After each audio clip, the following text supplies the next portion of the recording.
Thank you, Mr. Chair. Appreciate it very much. And I want to thank everybody for being here today, for addressing how we can have small businesses that really are the engine of growth in this economy and hiring and providing our families more opportunities. So I appreciate everyone taking the time to come here and be here today.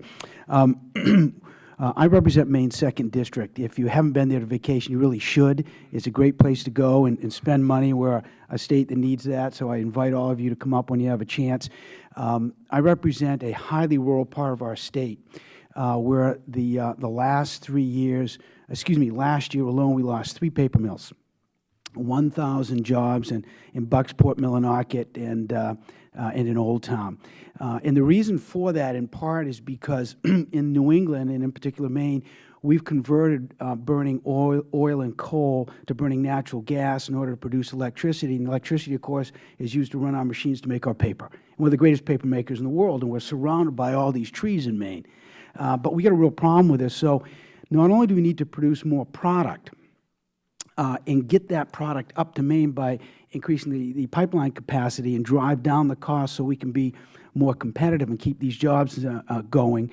We also need to make sure we have an opportunity for our paper mills, many of which are owned by other companies. They're subsidiaries of larger companies. We need to make sure we have an opportunity for those folks to hedge their bets and be able to secure long-term natural gas and other commodity prices such that they can keep these mills open. So doesn't it make sense, and Ms. Diaz, I ask you this question if you don't mind, sir, doesn't it make sense that we can allow a parent company to be able to execute those financial transactions on behalf of their subsidiaries in order to make sure the entire enterprise is able to secure, in this case, natural gas or whatever they're trying to secure for the entire enterprise, to make sure you keep the risk down, keep the cost down, be more competitive, and keep these companies growing and creating jobs?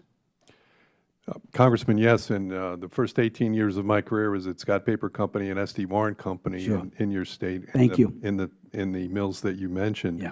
And energy, of course, is a big part of that business and my business. And hedging those activities at the lowest cost involves netting out opposite way trades that happens in the foreign exchange market and other examples of exposure.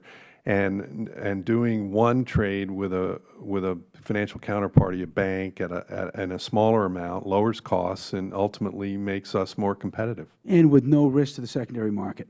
No, sir. It actually reduces Yeah. systemic risk in the market by reducing the amount of external derivatives outstanding. I'd like to move on to another question if I can, and Ms. Hughes, direct this to you if I may, please.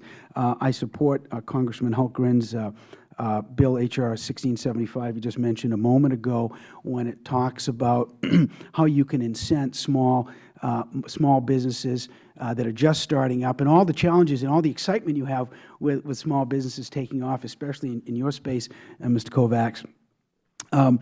But, you know, often these companies are strapped for cash or have no cash. And as you mentioned earlier, sir, they have no product, they have no revenue stream. And so how in the dickens do you attract the capital that you want to make sure you grow your business and you can be successful for the investors and for those who are hired by the enterprise?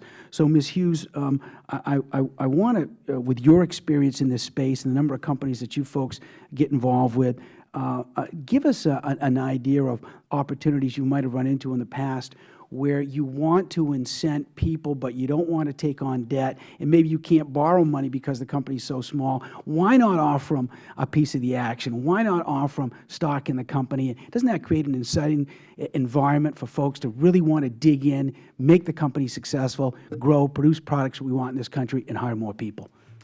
I can say that absolutely. Every single time we have employees involved in the ownership of the company, they're much more committed and much more interested in what's going on, improving the production and efficiencies within the businesses themselves.